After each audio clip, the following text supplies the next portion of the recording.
Hi, Assalamualaikum warahmatullahi wabarakatuh. My name is Ilana Abdul Muhammad. Today I'm going to present about the CPA Recycle Saw Grade 2. Okay, first, what is CDA? CDA is cerebrovascular accidents, commonly known as a stroke, a prevalent across patient population and can be a significant cause of morbidity and mortality. Strokes can be categorized as ischemic, hemorrhagic, or subarachnoid.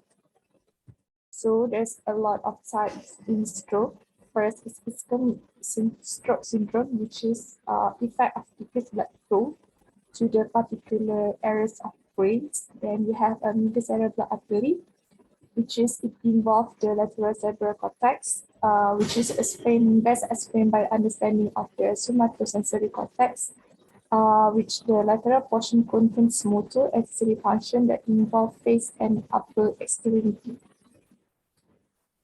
Third, we have anterior cerebral artery, which is this is a pure infarct that uncommon because of the significant collateral blood supply provided by the anterior circulating artery.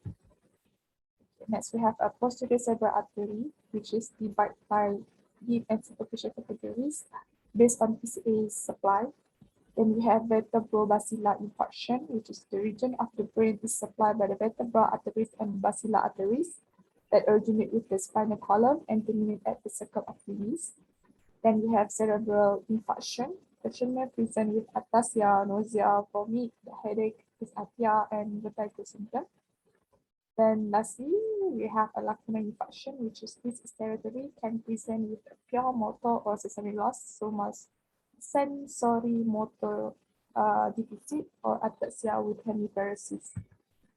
Okay, what the symptom and sign of the stroke include trouble speaking, paralyzed, numbness, problem seeing in one or both eyes, then headache and trouble walking. This is a test that usually designed by the rookie of from the ambulance staff. So what the first mean is F means the face when the face drops, A means arms, the person can hold both arms out. S means slur words or speech. So word in understanding of a simple sentence, E means time. If the FAS is positive, then call the ambulance immediately. So what is a usage of interventions for the acute phase? Patient position is performed at all stages of recovery, but most important is very early stage of recovery within 24 hours.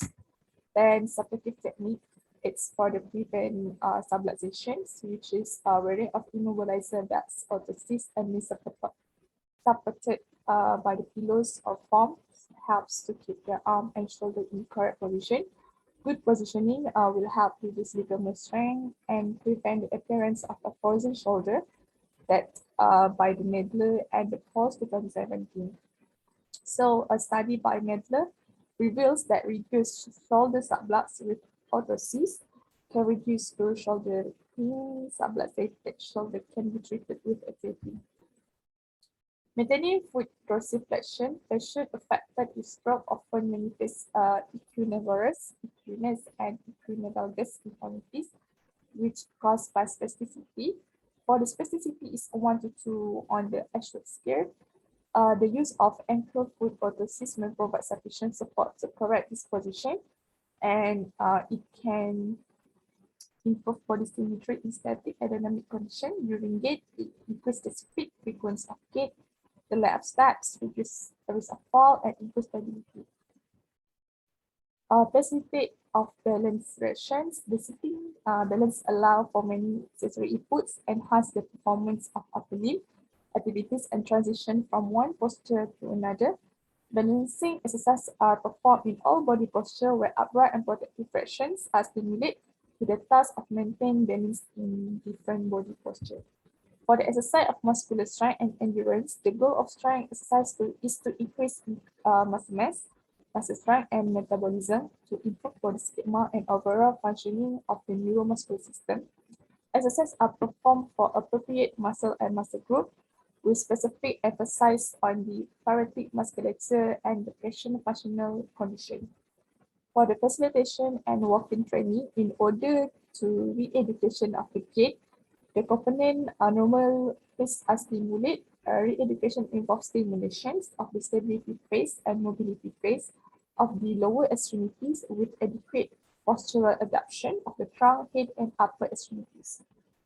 Board training provides independent and safe movement indoors and outdoors and optimal mobility for the performing the activities of the patient's daily life. For the electrotherapy, the goal is to increase the range of selective of movement and muscle strength in the patient with hemiparesis. For the ADL activities are the basic activities that enable patients to relating to personal hygiene, feeding, and drinking, especially going to the toilet.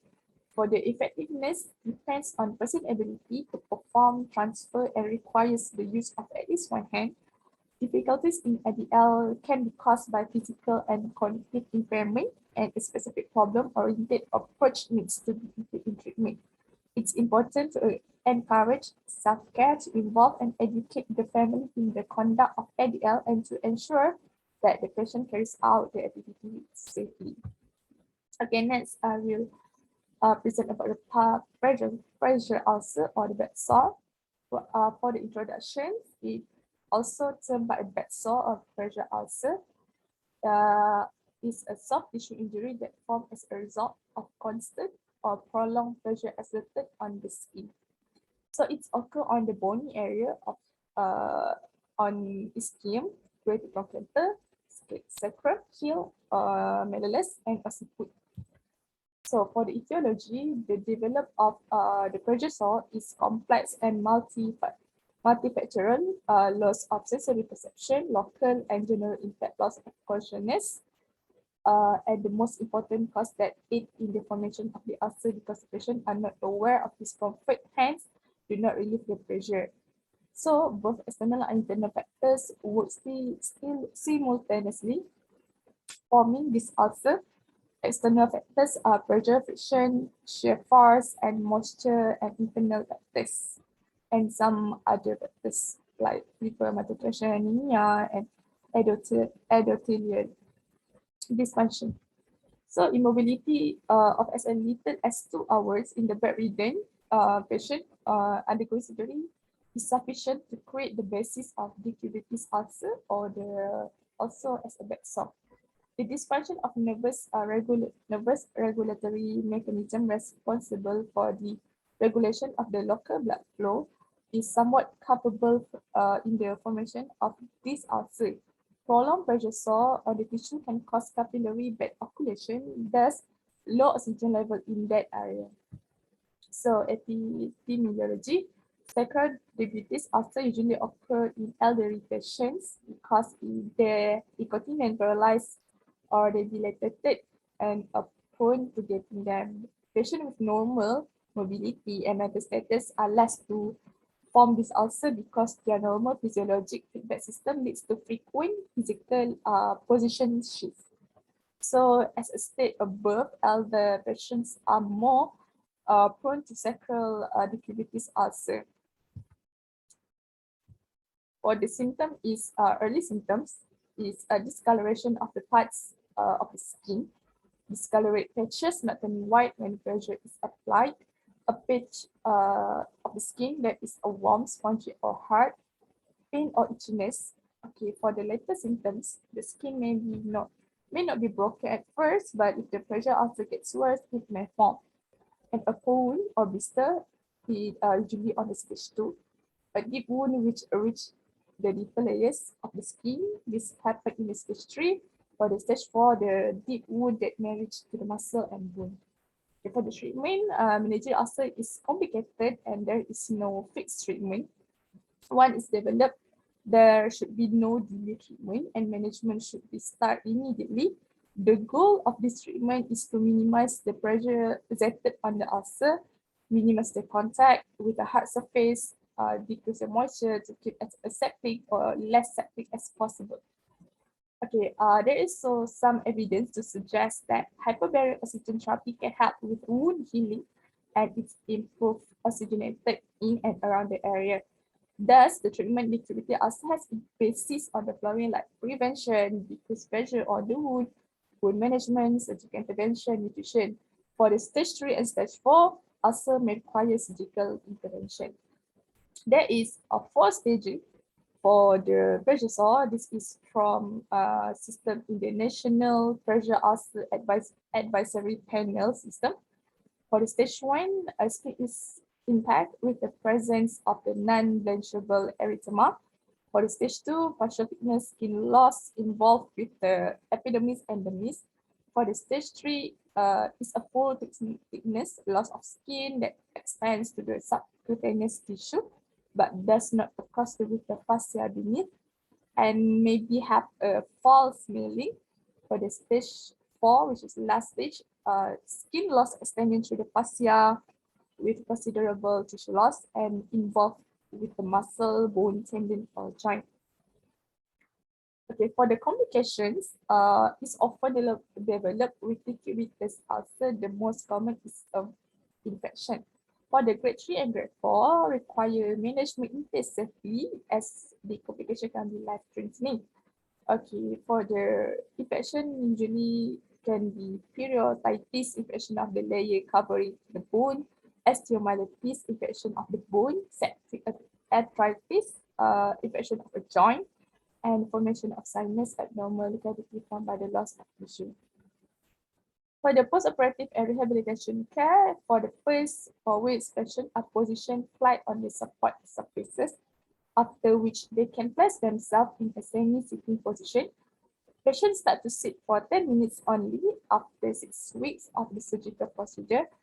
After these sitting periods, the flap should be examined for the discoloration and wound age expiration. Over 2 weeks, the sitting periods will increase to 2 hours in 10 minutes increments. Patients will also learn to leave for 10 seconds every 10 minutes to relieve pressure. Meticulous skincare is necessary. And then we go to the assessment. This I got from the ward. So the name is Mr. R. Age is 59 years old. And internet. The gender is male. Settings inpatient. The admission is 31st March 2022. Referral to the physiotherapy on 2nd April 2022. And I do the assessment on the next day in 3rd April 2022. Doctor diagnosed with CDA with infected sacral sore grade 2. Doctor management is conservative with the physiotherapy. For the investigation that I got in the KD Tawakal is chest X-ray, which is doing on 31st March 2022.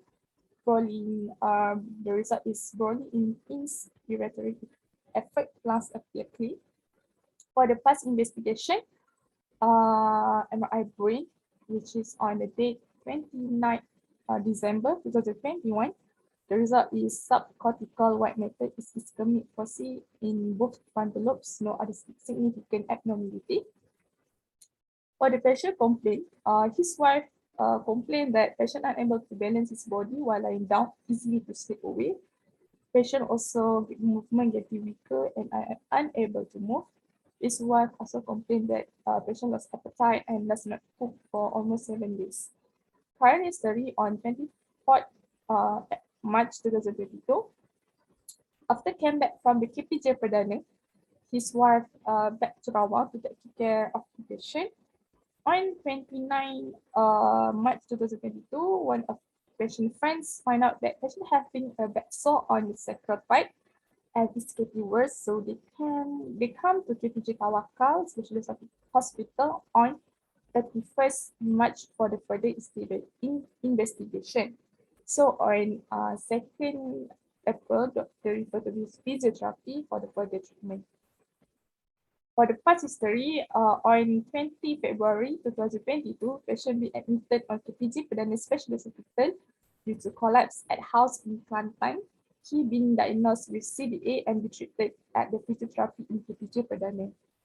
For surgical history, ML, medical history, patient got hypertension and gout, still on medication. Vital signs, BP 130/80, heart rate is 90, respiratory is 20. For the social history of the patient still working and does not retire yet, and does not resign yet. He worked at the TNB. Nature of job, follow sitting, follow standing, follow walking. marital status, married. There's a family social support, wife with 3 adult children. All of them is already adult. Stand I mean like their children more than 18 years old. Allergic background, no. Dominant hands, leg, right. Hobby, unspecific. Home environment, residential area. Single story house, sitting toilet. Alcohol, no. Previous physiotherapy on February at KPJ Perdana. General observation, patient has ectomorph body size, lying down on bed and accompanied by his wife, Pamela at left hand. Patient sleepy and drowsy. Patient has minimal alertness, need to wake him up. Patient position in supine with a pillow support his back and the between leg.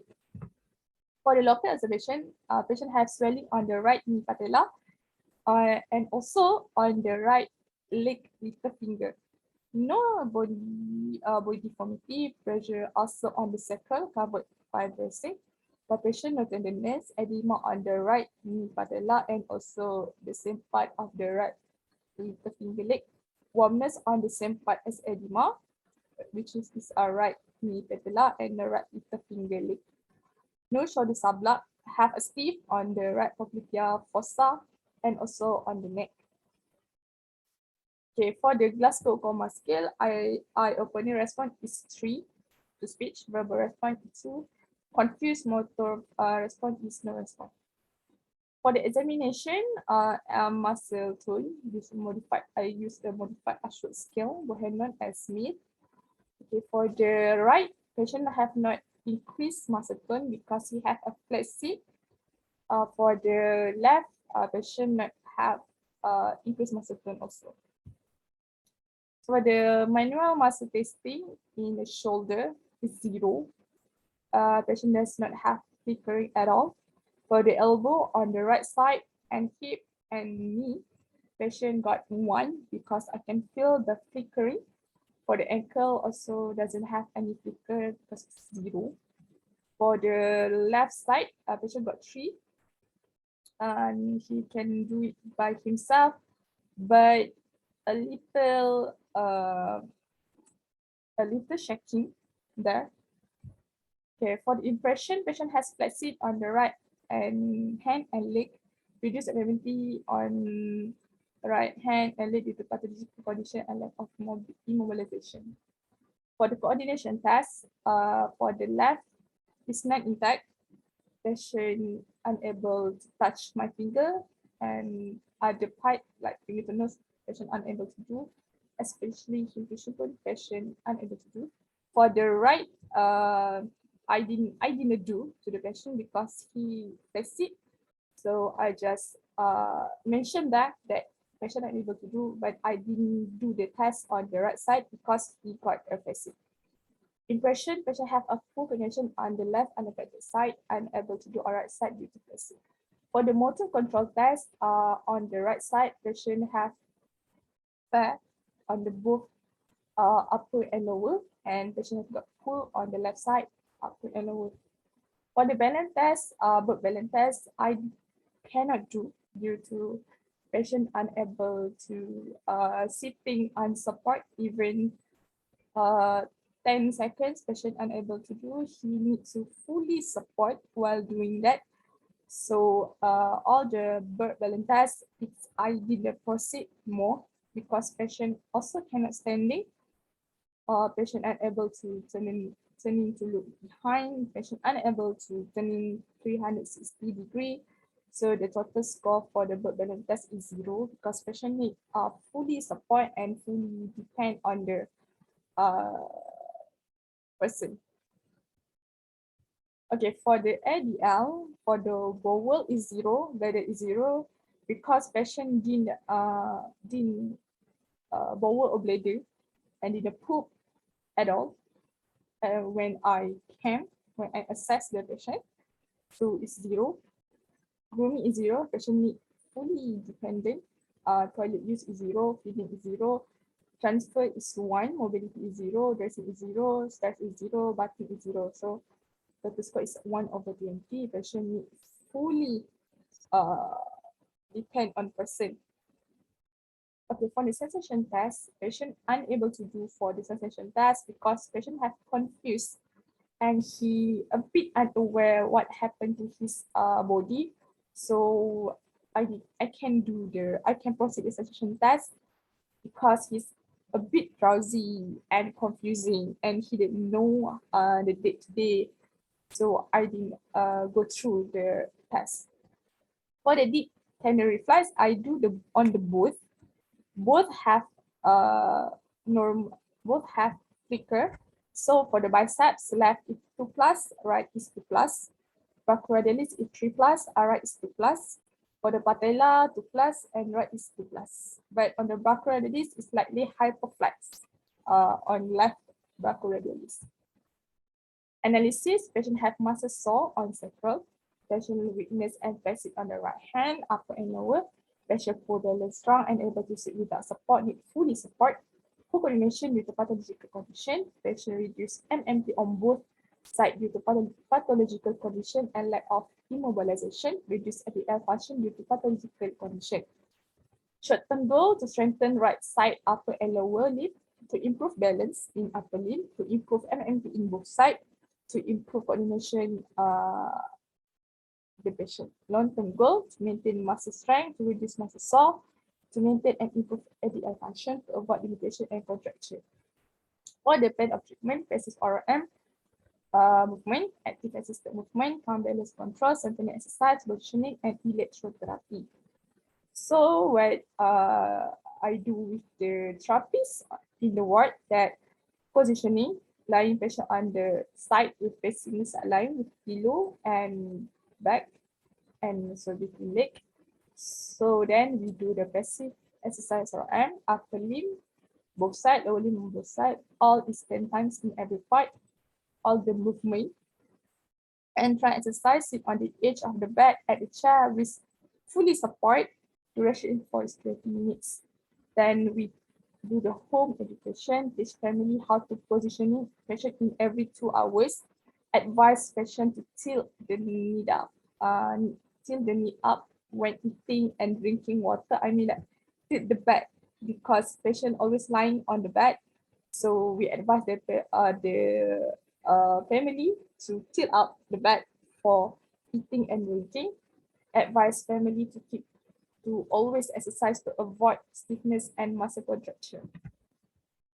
For the reassessment, I do on 7 April 2022 for general observation. Patient alert and able to obey command. Patient aligned with pillow support accompanied by his wife. Patient in ectomorph size, no granular noted. Local observations really noted on right patella, no body deformity, soreness at sacral covered with dressing. For the palpation, no tenderness, no edema noted, but have a warmness on the right patella. On the same day, 7 April, shoulder subluxes noted on the right hand with a 1 finger gap noted on 6 April 2022 in the evening. So muscle tone on the right, especially on the right, is the patient have slightly increased muscle tone on the upper limb, while and the lower limb also increase muscle tone, especially when do the knee flexion. Knee extension. Okay, for the MMT, patient have increased MMT, especially on the right side. So patient increase 2/5 and left patient have 4/5. Patient can when we do the basic movement, patient can patient can do but need to support. For the left, patient able to resist my hands, even a little weaker but more improved than the first day that I attend to the patients. Okay, for coordination test, it's same. Patient still unable to do on the right side, but on the left side, so unable to do because patient still have same result as last week sensation test, unable to do because patients still unable to define the sensation hold, put and call, or uh, any sensation test. Patient unable to define what kind of uh, what kind of skin impact that I do to him. So I didn't proceed to the session. For the motor control, patient also have the same result as the last week.